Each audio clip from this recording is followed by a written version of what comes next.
બોટાદના કડદા કેસમાં રાજુભાઈ કરપડા અને પ્રવીણરામ રમેશ મેર સહિત કુલ 7 આગેવાનોને કોર્ટે જામીન મંજૂર કર્યા. ત્યારે આમ આદમી પાર્ટીના 7 આગેવાનોને જેલ મુક્ત થતાં જ સુરેન્દ્રનગરમાં વિસાવદરના ધારાસભ્ય ગોપાલભાઈ ઇટાલિયાએ મીઠાઈ ખવડાવીને મોઢું મીઠું કરાવ્યું હતું. ત્યારે ખેડૂતોના હમદર્દ ગણાતા આમ આદમી પાર્ટીના લડાયક યુવા નેતા રાજુભાઈ કરપડા સહિત આપના આગેવાનો અને કાર્યકર્તાઓ જેલ મુક્ત થતાં આમ આદમી પાર્ટીમાં ખુશીનો માહોલ જોવા મળ્યો હતો. ત્યારે સુરેન્દ્રનગર સર્કિટ હાઉસ ખાતે આમ આદમી પાર્ટીના વિસાવદરના ધારાસભ્ય ગોપાલ ઇટાલિયા સહિત બહોળી સંખ્યામાં આમ આદમી પાર્ટીના આગેવાનો સર્કિટ હાઉસ ખાતે ઉપસ્થિત રહ્યા હતા અને જેલ મુક્ત થયેલા તમામ આગેવાનોને ધારાસભ્ય ગોપાલભાઈ ઇટાલિયાએ ફૂલહાર પહેરાવીને મોઢું મીઠું કરાવ્યું હતું અને આગામી સમયમાં બમણી તાકાત સાથે ખેડૂતના હક અને તેમની લડાઈમાં ખભેથી ખભો મિલાવીને ધરતીપુત્રોને ન્યાય અપાવવા માટે લડતા રહીશું અને પ્રયાસો કરતા રહીશું તેવું જણાવાયું હતું. ત્યારે આ દરમિયાન તેઓએ પ્રેસ કોન્ફરન્સ યોજીને મીડિયા સમક્ષ માહિતી આપી હતી. ત્યારે શું કહ્યું તેઓએ આવો જાણીએ.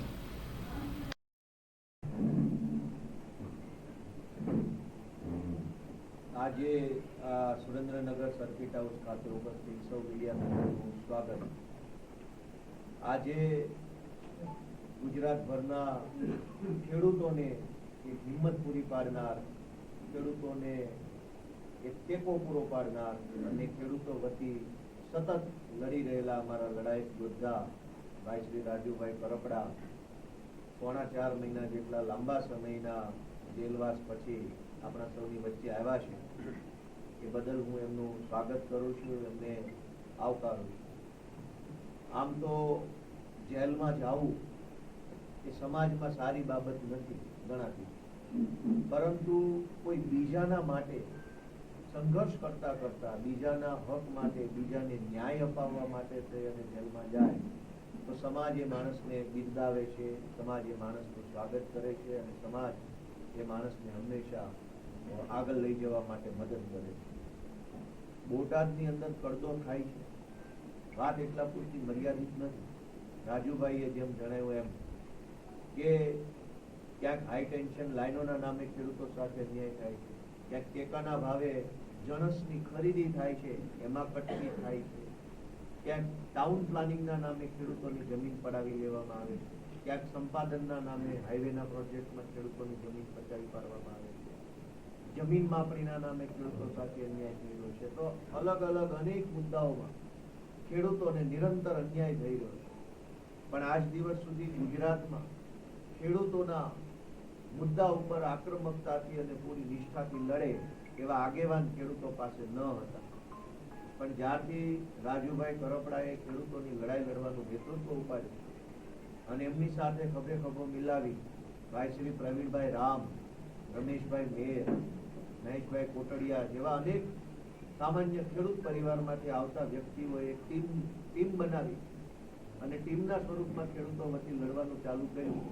ત્યારથી ગુજરાતભરના ખેડૂતોને એક નવી આશા જન્મી, ભરોસો જન્મ્યો અને ખેડૂતો ખૂબ મોટી સંખ્યામાં રાજુભાઈ કરપડા, પ્રવીણભાઈ રામ અને આમ આદમી પાર્ટી સાથે જોડાવા લાગ્યા અને એનાથી ભાજપના પેટમાં તેલ રેડાયું.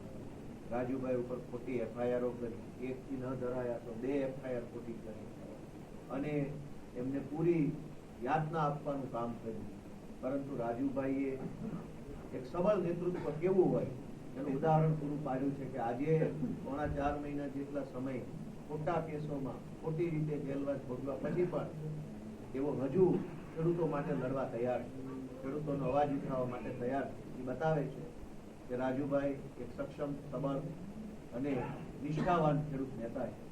રાજુભાઈને હું શુભેચ્છાઓ પાઠવું છું કે આગળના દિવસોમાં જે કંઈ પણ સંઘર્ષ ગુજરાતના ખેડૂતો માટે, ગુજરાતની આમ જનતા માટે કરવાનો થાય એમાં આપણે બધા ભેગા મળીને આપણી સૌની યથાશક્તિથી કામ કરી અને ગુજરાતને આ ભ્રષ્ટ ભાજપની ગુલામીમાંથી આઝાદ કરાવી અને ખેડૂતલક્ષી સરકાર ગુજરાતમાં બને એ માટે આપણે સૌ કામ કરીશું.